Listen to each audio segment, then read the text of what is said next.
Well, good afternoon. I'm Jeanne Mancini with the March for Life Education and Defense Fund. We are delighted to have you on another one of our Facebook Live moments here. So are we all set, folks? Okay, good, great. Well, welcome. I'm so excited and delighted and honored to introduce you to Chuck Donovan today. Chuck is a person I very much respect and am just so grateful we have working in the pro-life movement with us. He is a husband, he's a father, and a prolific author and writer. He's also a March for Life board member, for which I'm very grateful. But today he speaks to us with his hat, wearing the hat of president of the Charlotte Lozier Institute, which is truly a gift to our culture and kind of a groundbreaking institute. So can you tell us a little bit about the work of the Charlotte Lozier Institute, Chuck? Well, Jeannie, I can tell you a little bit about it. It's a 6 years young organization. We founded it back in 2011, and it arose out of a need, we thought, after many years in the pro-life work, where we operate generally from the premises of human rights and the protection of the right to life of the unborn child and the good of the mother.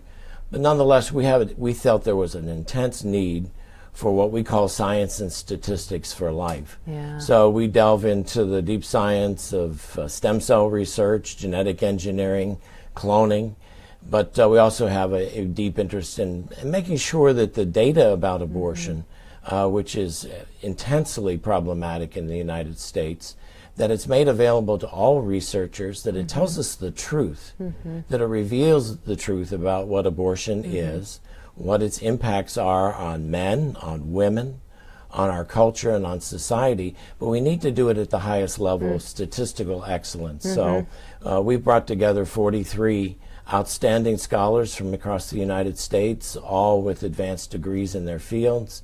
And they're working with us to make a transformation in the way pro-life does policy and statistical work. I love it. That's our goal. I love it. That's wonderful. Many of our viewers and participants may know that when we are thinking about abortion data, we often look to the Guttmacher Institute, which of course was originally founded by Planned Parenthood, or the research arm of Planned Parenthood. And so, you know, with Planned Parenthood, of course, being our nation's largest abortion provider, there's going to be a bias against life. And so the Charlotte Lozier Institute and the work of the Charlotte Lozier Institute couldn't be more important, you know, at this critical moment in our culture. So thank you. Thank you. So today we want to talk to you a little bit about a big picture of what's happening with abortion data, and really with the idea that life is winning. That was a quote that the Vice President of the United States said at the March for Life this year, that life is winning in the United States. And I know that both Chuck and I, sitting here today, believe that that is the case. And so we're going to delve into a little bit of why we think that's the case. What are the markers that we can measure to talk about why life is winning in the United States? And so last month, both Chuck and I wrote various pieces about long-term trends relating to abortion. And so, Chuck, how do we know that life is winning in the United States? How do you answer that question? Well, you go from the statistical side of the issue as well as the cultural side. And I think they blend nicely when you do an analysis. But you and I both wrote for a publication called the Index of Culture and Opportunity, which our friends at the Heritage Foundation developed 4 years ago. I wrote the inaugural essay on life, and you wrote the most recent, so we have bracketed the issue that the central good thing that you find when you look at the numbers is that abortion is declining in the United States of America. When you drill down, and the way I would portray it is that it basically have been 4 eras of development in the abortion phenomenon in the United States. The first one is immediately after Roe versus Wade, 1973 to 1980, which you could call a surge. After the legalization of abortion, the floodgates flew open, abortion clinics opened across the country. I would say it was an experimental situation where the Supreme Court had suddenly licensed something that had been verboten. And on top of that, and this is a huge factor, public entities began to fund it. Maybe not promote it so much. In fact, the fact that our federal government was funding abortion was not publicly understood. But through most of those first 7 years, 73 to 80, abortion was publicly funded, become legal everywhere, and the rate soared from about 15.6 abortions per 1,000 women of childbearing age. It went all the way up to nearly 30, almost doubled. Now, if that had continued, some would say, well, abortion's being accepted in the United States. But in 1980, abortion rates reversed. From 1980 to 1990, a decade, now you had a conservative administration, you had the Hyde Amendment passed, which changed the public understanding that there really could be national objection to abortion as a routine procedure. You saw the abortion rate drop. But interestingly, after that, the second two phases, one I would call the real decline, which happened from 1990 to 2004, the decline in the rate of abortion in the United States increased. And what's most exciting is that after 2004, it's dropped even more precipitously. So essentially, it's happening under both kinds of political administrations. So there's something more to it than changes in the political winds.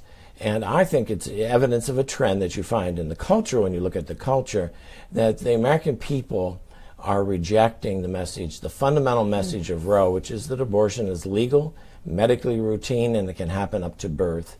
This is not the message that's being accepted by our nation culturally. And it's very encouraging. It is very encouraging. You know, gosh, there's just so much to drill down on there. I'm reminded, with the very last part of what you're saying, of a story just from 4 or 5 years ago. You'll probably remember this, but when the then president of NARAL, Pro-Choice America, which of course that organization was, responsible for legal abortion in the United States, came out for a meeting around lunchtime, the day of the March for Life. And there were hordes and hordes of young people, of course, because we know that the march is primarily young people. And she was overwhelmed by how many young people we had. And she decided after that day that she was going to resign from her post. And in her words, she said that they needed to recruit young people more effectively. Of course, the product is what's flawed. It wasn't necessarily their marketing campaign that was flawed, but so there was this surge basically for the first number of years. It was sort of trendy as we're speaking, but then as people began to realize what the product of abortion really does, that abortion takes the life of one and wounds the life of another, it's not empowering for women, we saw that trend begin to go down, and then even steeper decline, as you're saying, in the 90s. So really, the actual number of abortions peaked in the early 90s, isn't that right? Is it, or the... Well, total abortions, yes. Total abortions. It would have been probably mid-'80s where the numbers were the highest, to the late '80s. Okay. Because the rates can mask the actual abortion totals. But we're now basically back at the level of abortion that we had in 1973. So phenomenologically, I guess you'd say, we are back at about 1973, and the question is, will the American people take the next step and say Roe v. Wade's bad law, bad policy, injurious to women? Let's go to the next step. Yeah. So we're talking about the data. You and I often see signs at the March for Life that say, I survived Roe versus Wade, and it will not survive me. I mean, we're talking upwards of 58 million Americans that have been lost to abortion here with this data. It's staggering when you think about this. Can you speak a little bit, so we've talked about the data, but do you have a sense of what's happening that's changed the culture to have this abortion decrease, to have the abortion rate decrease, et cetera? What do you think are some of the things that have changed that? Well, I think you've got a generation that has experienced what abortion does. They may not have stories that all of them can reveal publicly, but if you go to their number of websites, one of my favorites is one called Abortion Changes You, which has run ads on secular media like the New York subway system, so they're not drawing from a crowd at a post-abortion recovering convention. So it can be considered, I think, pretty much a sample. And women on this website can write about their experiences. So can men. And when people report honestly about what happened to them, the isolation, the physical experience, the treatment they received at the hand of the abortion clinic, probably one of the few experiences in life where your physician is somebody you meet on the operating table and who doesn't want you to come back for aftercare and counseling and support. So true. All of this, I think, is fed into what I find has been probably a phenomenon for the youthful generation, if you will, for the last 40 or 50 years, and that's an idea of rejecting violence. I mean, at its core, there is no way, particularly with ultrasound technology, with what we know at ever earlier ages about the development in the womb, there's no way it can be classified as something that isn't at its core violent. Yeah. I can remember Live Action had a magazine for a period of time, and one of their covers said, "The mother's womb, the most violent place in America." And it had a picture of an ultrasound. It was very it's a very, stark statement. So well, consider the technology back, and there's a cover, I have it on my desk in my office, from Life magazine. It's a cover story about the development of the ultrasound. And it's easy to forget the ultrasound machines for use medically and also in terms of managing pregnancy date back to the 1960s. But the ultrasound machine that existed then is something we would find a fantastic 4-foot-high machine. It had a giant bag of water through which the images and sound actually waves were refracted. It's not what we see today. And it would be something that few people would have had an encounter with. Well, now, ultrasound images, and thanks to this medium we're on today, the internet, they're everywhere. Yeah. So when I started out in the pro-life movement back in 1971, pre-Roe, the use of the phrase contents of the uterus, a blob of tissue, to me it would have been prevalent. Now we do data, so I haven't done a word analysis of every publication then, but you could get away with that. And I think it was Bernard Nathanson who once he started on the path of becoming pro-life said, if we had a window on the womb and people could see what I see, things would begin to change. Well, ultrasound is that window. It's been opened, and among the next generation, which for me is grandchildren at this point, I'm hearing more and more about reveal parties where the baby's sex is publicly announced for the first time based on ultrasound. And a reveal party is not just revealing sex, it's revealing the humanity, the reality. So it's undeniable, and I think when Nancy Keenan from Narol said, here's all the young people on the other side, this is one big reason. They know the truth. That's right. I can remember, and Chuck, you'll probably remember the details more than I do, but there was a piece, maybe an interview of Kate Michelman, who was another major abortion proponent, and she conceded exactly what you're saying right now, that they can no longer argue that a baby is a lifeless blob of tissue because of the advances in science and technology, and specifically ultrasound technology. And so, Chuck, there are so many wonderful pro-life laws and policies. Next week we'll celebrate the 41st anniversary of the Hyde Amendment. And the Charlotte Lozier Institute last year for the 40th anniversary produced a wonderful report on that. So can you talk to us a little bit about the impact of Hyde and a little bit about that report? Well, we've talked a little bit about the fact that publicly funded abortion was happening in the 1970s, pretty much by default. The Department of Health, Education, and Welfare, it was then called, looked at the statute apparently and said medically necessary, abortion's now legal, therefore it's going to be funded with federal dollars. So that was the entire United States. So that was taking place. I'm sure it helped drive the abortion rate up. And it was a discovery by one or two lobbyists and one great legislator, may he rest in peace, Henry Hyde of Illinois, just a towering figure in the pro-life cause, and he took this issue to the floor of the Congress, offered his amendment, and frankly it was probably the first time anybody had thought about this taking place. It passed, but immediately went into court.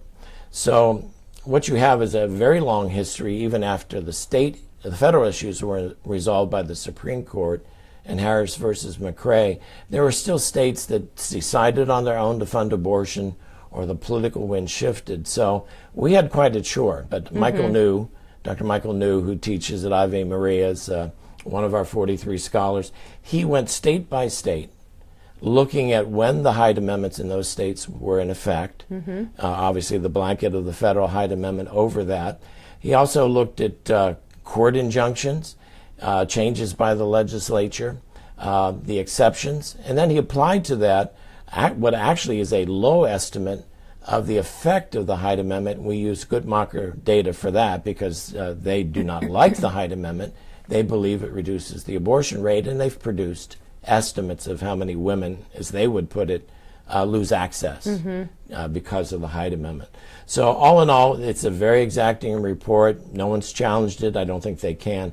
But what he concluded was that since its enactment, the various forms of the Hyde Amendment have saved 2.13 million human lives. Now, stack that against a lot of other investments we make in public health. The Hyde Amendment may be one of the 2 or 3 most important public health measures ever enacted in the United States. And when you get on the train to ride somewhere, you get on an airplane to fly across the country, we should recognize the 1 to 2 people on that plane owe their lives to the Hyde Amendment. Yeah, that is so well said. I mean, so grateful to Congressman Henry Hyde. I was wondering, was the lobbyist that you were referring to Mark Gallagher? Well, Mark, I was fortunate enough to learn at Mark's knee, lobbying the appropriations committees on Capitol Hill. Yeah. There was no more exacting, detail-oriented lobbyist in the country. And but I have to tell you, Jeanne, it was a different world. Yeah. As I often say, back in the day of 1973, 74, 75, you could walk into the Capitol at 2 in the morning and just say hello to the guards as you came in, and then walk into the Appropriations Committee conference rooms, stand within a few feet of the senators, and converse with them in between their debates. And the Hyde Amendment was subject one year to about 55 votes in the House and Senate combined as they warred over the language. Mark was a terrific warrior for that. John Mackey, who doesn't like to be talked about, but John should be. He's one of the unsung heroes. And a guy who's now in the Virginia legislature, Bob Marshall, was very key of course. to lots of those amendments. So it was a team effort, but Mark was certainly a leader. Wow. If you're joining us for at least what I'm finding to be a very scintillating conversation, this is Chuck Donovan from the Charlotte Lozier Institute, and I'm Jeanne Mancini with the March for Life Education and Defense Fund, and we're talking a little bit about abortion trends and really trending, the life trends, basically, that life is winning in the United States, and that there are all sorts of wonderful statistics and markers to indicate that is the case. On that, Chuck, we've seen abortion clinics close at a steady pace. In 1992, the number of abortion facilities in the United States was well over 2,300. In 2014, that number had fallen to 1,671, and it's much lower now. Now, conversely, we've seen that pregnancy care centers have grown and grown and grown and grown, and they, of course, are staffed 99% by volunteers. Including, medical practitioners and what have you. So, Chuck, I know that the Lozier Institute has done a good deal of research on pregnancy care centers, and you and your other capacities prior to working at the Charlotte Lozier Institute have looked at a lot of information on pregnancy care centers. So what can you share with us about their impact on building a culture of life? Well, the good news there is, and we didn't cite that as a reason in our initial discussion today about why the abortion rate has dropped. But I think there's no question about it. The pregnancy care movement dates back to the earliest days of pro-life with Heartbeat International and the people who founded that organization. Peggy Hartshorn is the president today. I'm honored to be on the board of Heartbeat International. But in the early 1980s, when the first effort to get a human life amendment passed came to a vote and failed in Congress, there were a number of organizations like the Christian Action Council, today known as CareNet, that infused new effort by opening pregnancy centers across the United States. And I will say, maybe with a hiccup or two along the road as missions were defined and the centers became more medical, the incredible power of volunteer action for life, married to the professional commitments of physicians and nurses who want nothing to do with the abortion industry, they've really been transformative. So there's several thousand. People argue the numbers. I think the last number Heartbeat produced was about 3,100 centers. Wow. They're 4 times the number of abortion clinics. So to me, it's a question of, do we overwhelm the other side with love? Yeah. And pregnancy centers are an overwhelming with love. support, assistance. They don't charge for their work. The abortion clinic, of course, is very often a cash on the barrelhead operation. This is a very different phenomenon, but we still have work to do. Yeah. There are still more than 900,000 abortions in the United States. Women are being increasingly isolated and having chemical abortions sold to them. That experience will, if the abortion industry has its way, will be a mail package that arrives at your home. And abortion will become basically an at-home experience without basically the woman experiencing anything but isolation. Yeah. With whatever she goes through, and the physical sequelae, as we're beginning to look at them, are significant. So at the end of the day, the pro-life movement has to do a better job of getting there right at the beginning and use smart technology like smartphones, iPhones, and all the rest of it, so that when the woman launches that first question, I'm pregnant, I'm not pleased with that or the timing of that, I'm looking for recourse and help, that pregnancy center has got to be, we hope, the first thing that comes up. So that she knows that there are people who support her and help her bridge that decision. But as I say, the pregnancy center movement is, in my view, the biggest volunteer movement in the United States today, maybe outside of the Red Cross and homeschooling, but it's pretty close.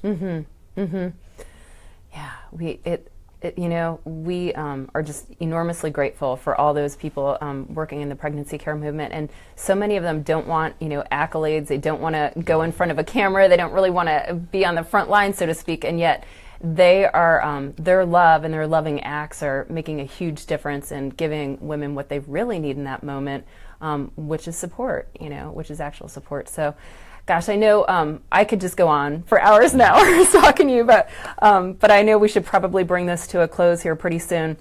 I do want to mention, we've been talking about these wonderful trends. It's important to note, too, that 8 out of 10 Americans believe that abortion should be limited at most to the first 3 months of pregnancy.